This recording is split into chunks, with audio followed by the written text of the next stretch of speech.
आलापुर नाम का एक गांव था। उस गांव में एक बार सूखा पड़ गया। खेत खलिहान सब सूख गए और तो और नदी और कुएं का पानी तक सूख गया। सरपंच जी, ऐसा कब तक चलेगा? कब तक हम और हमारे बच्चे भूखे रहेंगे? भूख और प्यास से सब मर जाएंगे।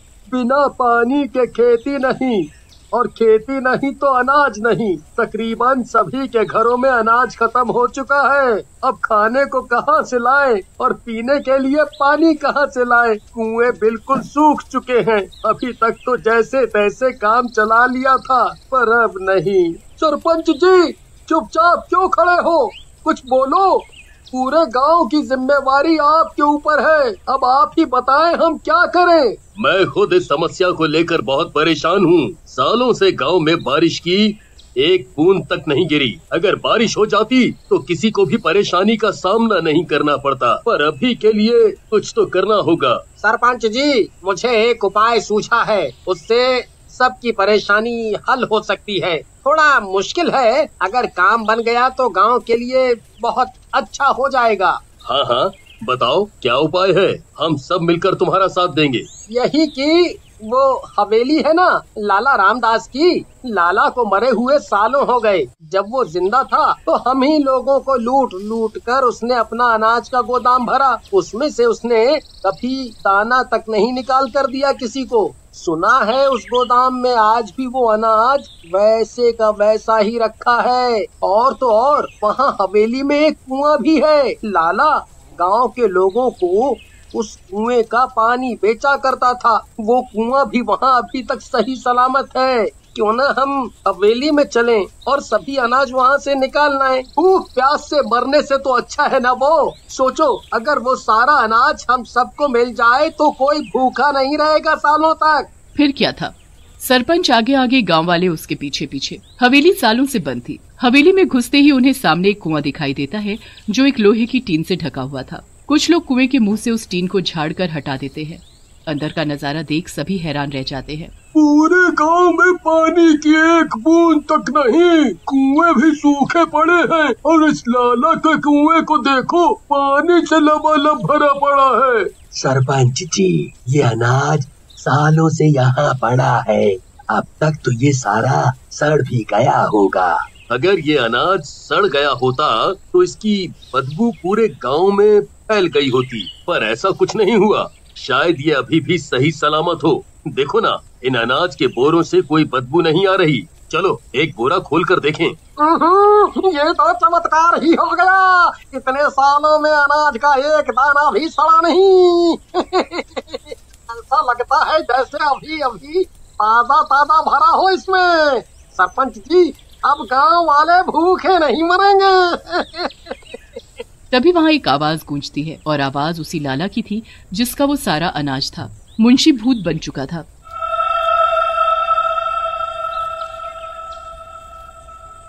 तुम सब शायद भूल गए कि बिना कुछ लिए मैं अनाज का एक दाना नहीं देता। फिर तुम सब मेरा इतना सारा अनाज कैसे ले जा रहे हो? इसकी कीमत दो मुझे। क्यों डरा रहे हो सबको? और हम सब तुम्हें इसकी कीमत क्यों दें? एक तो चोरी, ऊपर से सीना चोरी। क्या तुम्हें पता नहीं कि मैं कौन हूँ? ठीक है, मैं ही बता देता हूँ। मैं लाला हूँ, लाला, और ये अनाज मेरा है। देखो, गांव में सूखा पड़ा है, पानी की एक बूंद भी नहीं है, इसीलिए हमें यहाँ आना पड़ा। तुम्हें इसकी जो कीमत चाहिए मैं दूंगा, और गांव का कोई भी शख्स तुमसे राशन या पानी लेने आएगा, उसकी वो तुम्हें कीमत देगा। भूत अनाज के बदले सरपंच का पैर मांगने लगता है तो सभी के होश उड़ जाते हैं। भूत सरपंच का एक पैर उसके शरीर से अलग कर देता है और उसके बदले उन्हें थोड़ा अनाज मिल जाता है। जब सभी लोग गांव पहुंचते हैं तो वहाँ हवेली में उनके साथ और सरपंच के साथ क्या हुआ, अब सभी को पता चल जाता है कि लाला का भूत अनाज और पानी के बदले उनसे कुछ न कुछ जरूर मांगेगा। वहाँ भूत फिर से अपनी अनाज की दुकान गांव में खोल लेता है। इतने से अनाज से हमारा क्या होगा जी? मेरे बच्चे अभी भी भूखे और प्यासे हैं, इसीलिए मैंने सोचा है कि कल मैं लाला के पास जाऊंगी अनाज और पानी लेने। अगर वो मुझसे मेरा कलेजा भी मांगेगा तो मैं दे दूंगी, पर मैं अपने बच्चों को ऐसे भूख से बिलखते हुए नहीं देख सकती। घर के लिए राशन तो लाना ही होगा। गीता हाथ में थैला लिए पहुंच जाती है भूत के पास राशन लेने। आओ गीता रानी आओ, क्या चाहिए? दाल, चावल, आटा, बताओ क्या दूं? देखो, मुझे ये गीता रानी ना बुलाओ। मरने से पहले भी तुम्हारी नजर और सोच गंदी थी, और अभी भी मैं राशन लेने आई हूँ। मुझे जल्दी से राशन दे दो। अच्छा ठीक है, जो चाहिए ले लो, पर उसके बदले मुझे तुम्हारी ये पतली पतली उंगलियां चाहिए। बस एक हाथ की, दूसरे हाथ की मैं बाद में लूंगा, जब तुम दोबारा आओगी राशन लेने मेरे पास। गीता के हाथ में सत्तू लेप बनाकर लगा देता है। आज उन्हें पेट भर खाने को तो मिला, पर उस खाने में उन्हें सुकून नहीं मिला। आंखों में आंसू लिए सभी ने खाना खाया। गांव के कई लोगों से भूत राशन के बदले उनका हाथ पैर मांग चुका था। आज गांव के लोगों की लंबी लाइन लगी थी राशन के लिए। आओ आओ, सभी आओ, मेरे पास अनाज की कोई कमी नहीं है, भरपूर अनाज मिलेगा तुम्हें।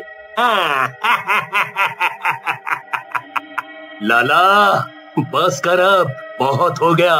क्या तुझे इन मासूम लोगों की हालत पर तरस नहीं आता? हाँ, देख जरा, देख इनकी हालत। बेचारे अपने बच्चों का पेट भरने के लिए अपना अंग अंग तुझे निकाल कर दिए जा रहे हैं। ऐसे तो ये जीवन भर के लिए अपाहिज हो जाएंगे, जीवन में कुछ काम नहीं कर पाएंगे। तुम लोगों ने मुझ पर तरस खाया था, हैं? तो मैं तुम सब पर तरस खाऊं? सरपंच, बीच में अपनी टांग ना अड़ा। जो एक टांग बची है उसे संभाल कर रख और अपने घर जा। मुझे मेरा काम करने दे। सरपंच जी, लगता है हमने उस हवेली में घुसकर बहुत बड़ी गलती की। वहाँ जाकर उसकी आत्मा को हमने जगा दिया। ये सही नहीं हुआ। गांव के भोले भाले लोगों को वो आज भी वैसे ही बेवकूफ बना रहा है, जैसे वो मरने से पहले मनाता था। ये भूत सबको नोच नोच कर खा जाए, उससे पहले हमें कुछ करना होगा। ओ गांव वालों, अगर अगली बार राशन चाहिए तो अपने बच्चों को भेजना राशन लेने के लिए। अब तुम्हारे अंदर कुछ नहीं बचा मुझे देने के लिए। अरे भाई लोगों, ये भूत अब हमारे बच्चों पर उतर आया है। राशन ये हमें नहीं, हमारे बच्चों को देगा और उन्हें भी हमारी तरह अपाहिज बना देगा। मैं अपने बच्चों को उस भूत की दुकान पर राशन लेने नहीं भेजूंगी। इन्हीं के लिए तो हम इस हाल में भी जी रहे। अपने बच्चों को भला कोई मुसीबत में कैसे डाल सकता है? हे ऊपर वाले, रहम कर हमारे बच्चों पर, उनकी रक्षा कर। हम सब मिलकर मंदिर चलते हैं, देखना भगवान हमारी जरूर सुनेगा। और वहाँ सरपंच और उसके साथ कुछ लोग भूत पर चुपके से नजर गड़ाए थे। तभी एक चमत्कार सा होता है। आकाश में काले बादल छा जाते हैं और उनसे बारिश की बूंदें गिरनी शुरू हो जाती हैं। ये तो चमत्कार हो गया। आखिरकार ऊपर वाले ने हमारी सुनी ली। देखो, इस गांव में इतने सालों बाद बारिश होगी। सही में अब हमारी बंजर जमीन फिर से उपजाऊ बनेगी। नदियाँ और कुएं फिर से पानी से भर जाएंगे। अब कोई भूखा नहीं मरेगा। उस भूत के अनाज की बोरियों को बारिश में लाओ घसीट के। ये अनाज ही भूत की कमजोरी है। बारिश का पानी इन पर पड़ेगा तो ये सारा अनाज सड़ जाएगा, और अनाज के सड़ते ही भूत भी मर जाएगा।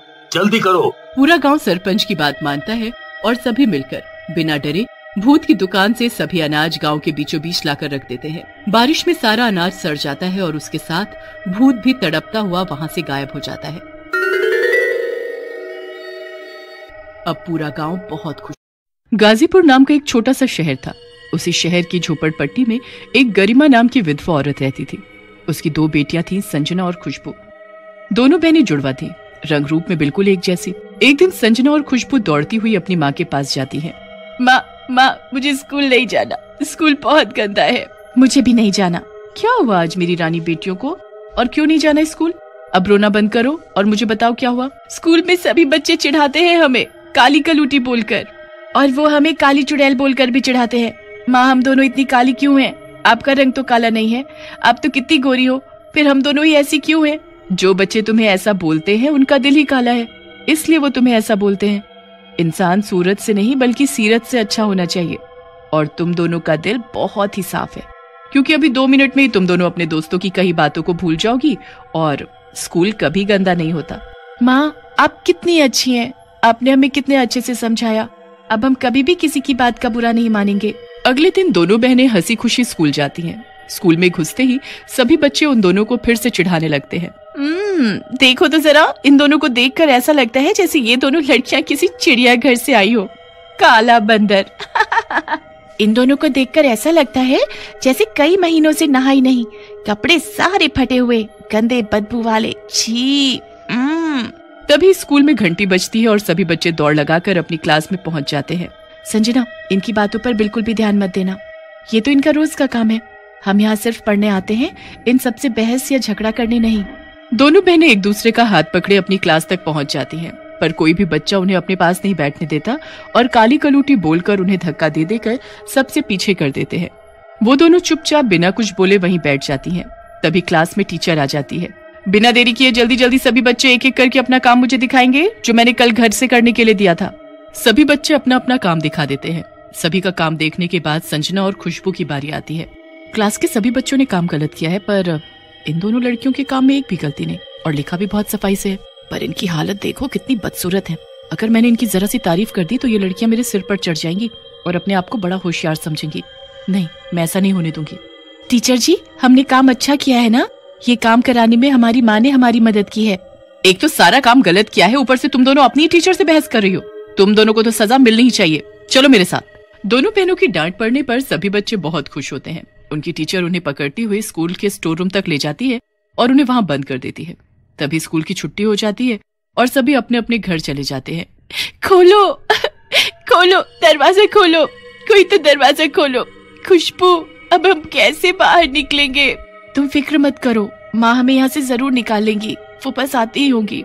दोनों बेटियों के घर ना पहुँचने पर गरिमा बहुत परेशान हो जाती है। हर जगह उन्हें ढूंढती है पर वो नहीं मिलती। गरिमा का रो रो कर बुरा हाल था। वहाँ अगले दिन से स्कूल की छुट्टियां पड़ जाती हैं। संजना और खुशबू वहीं स्टोर रूम में बंद ही रह जाती हैं। तीनों 4 दिन बाद भूख प्यास से वहीं पर दम तोड़ देती हैं। दोनों मर जाती हैं और फिर चुड़ैल बन जाती हैं, वो भी काली चुड़ैल। नहीं, मुझे नहीं मरना। खुशबू, हम नहीं मर सकते। माँ, आपकी बहुत याद आ रही है। खुशबू, मुझे माँ के पास जाना है। अब हम माँ से कभी नहीं मिल सकते क्योंकि हम मर चुके हैं, पर हम किसी को नहीं छोड़ेंगे। जिसने भी हमें सताया अब उनकी बारी है, अब हम उन्हें सताएंगे।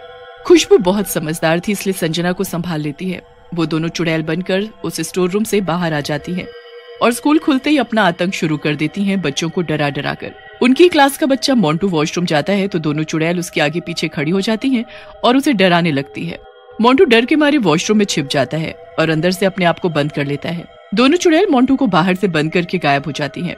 मोंटू डर के मारे जब वो होश में आता है तो अपने आसपास सभी बच्चों और टीचर्स को देखकर भूत भूत चिल्लाने लगता है। क्या हुआ था तुम्हें? वॉशरूम में बेहोश कैसे हुए? और तुम्हें बाहर से किसने बंद किया, बताओ? भूत, भूत, नहीं, चुड़ैल, नहीं, भूत। ये सब क्या लगा रखा है भूत चुड़ैल? कोई चुड़ैल वुड़ैल नहीं होती। तुम्हें डराने के लिए शायद किसी ने तुम्हारे साथ मस्ती की होगी। अगर मुझे पता चला कि ये सब किसने किया है तो मैं उसे सजा जरूर दूंगी। तभी दूर से छिपकर दोनों चुड़ैल मोंटू को फिर से डराने लगती है। मोंटू चुड़ैल के डर से स्कूल से भाग जाता है, पर उसकी बात पर कोई विश्वास नहीं करता। अगले दिन जब टीचर बच्चों को पढ़ा रही होती है तो दोनों चुड़ैल टीचर के पीछे खड़ी हो जाती है। उन्हें देख सभी बच्चे चुड़ैल चुड़ैल काली चुड़ैल बोलकर चिल्लाने लगते हैं। ये क्या बोल रहे हो तुम? तुम्हें मैं चुड़ैल दिखाई देती हूँ? क्या तुम्हारे माँ बाप ने तुम्हें तमीज नहीं सिखाई कि टीचर से किस तरह बात की जाती है? तभी दोनों चुड़ैल टीचर का गला पकड़ लेती हैं। ये तो सच में चुड़ैल है। मर गई मैं, मुझे छोड़ो, मेरा दम घुट रहा है, बचाओ मुझे कोई। हमारा भी बहुत दम घुटा था जब आप हमें स्टोर रूम में बंद करके भूल गई। आपने हमें मार डाला। टीचर जी, अब तो आप नहीं बचने वाली। तुम सब कान खोलकर सुन लो। अगर तुम में से किसी ने भी किसी को हमारे बारे में कुछ बताया तो अगला नंबर उसका होगा, समझे? तभी वहाँ किसी के आने की आहट सुनाई देती है तो दोनों चुड़ैल तुरंत गायब हो जाती हैं। वो आहट गरिमा की थी। उनकी टीचर से वो अपनी दोनों बेटियों के बारे में पूछने आई थी। क्या हुआ मैडम जी? आप और क्लास के सभी बच्चे कुछ डरे डरे से दिख रहे हैं, क्या बात है? वो कुछ नहीं, बस ऐसे ही। अच्छा बताओ, तुम कौन हो? स्कूल में क्या कर रही हो? मैडम जी, आपकी क्लास में मेरी 2 बेटियां पढ़ती थी। 2 दिन से वो गायब है। स्कूल के बाद से घर नहीं लौटी। उनका नाम है खुशी और संजना। गरिमा की दोनों बेटियों के नाम सुनते ही पूनम चौंक जाती है। वहां दूर खड़ी चुपके से दोनों चुड़ैलें अपनी माँ को प्यार भरी निगाहों से देख रही थी। इसकी दोनों बेटियां मेरी वजह से मरी हैं। अगर इसे पता चल गया कि मेरी वजह से वो दोनों मरी तो ये मुझे जेल भेज देगी। नहीं, अब मुझे कुछ नहीं पता और तुम जाओ यहाँ से अभी। तभी वहां पर स्कूल की प्रिंसिपल आ जाती है। कल से स्कूल में बहुत बदबू आ रही है, ऊपर से साफ सफाई करने वाली भी नहीं आ रही। अब स्कूल की साफ सफाई का जिम्मा कौन उठाएगा?